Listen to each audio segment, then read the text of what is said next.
decided to introduce the ordinance as it is, without any amendments, as a bill to be enacted by the Andhra Pradesh Assembly. This is a surprise to us because we were engaged in many discussions with the government, and the government had actually agreed to several of our suggestions and indeed had issued certain administrative orders to ease the difficulties that were there in implementation of the ordinance. And we were hoping that the government would take into account the fact that all MFIs, all of us have applied for registration in every district that we are working in.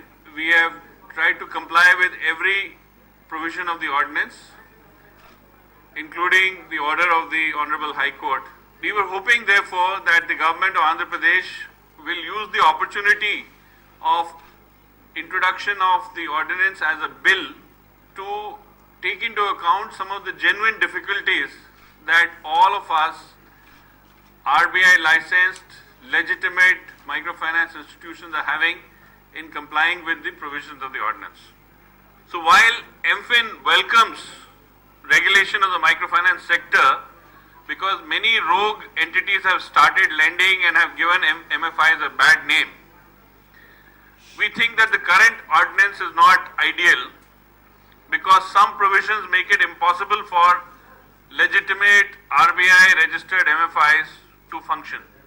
With some modifications, the ordinance could enable us to continue to provide access to finance to the poor and low-income households. Let me recount 7 steps that we have taken to assure the government of our good intent and of our all the actions that we want to take to ensure that microfinance once again has a good name in Andhra Pradesh.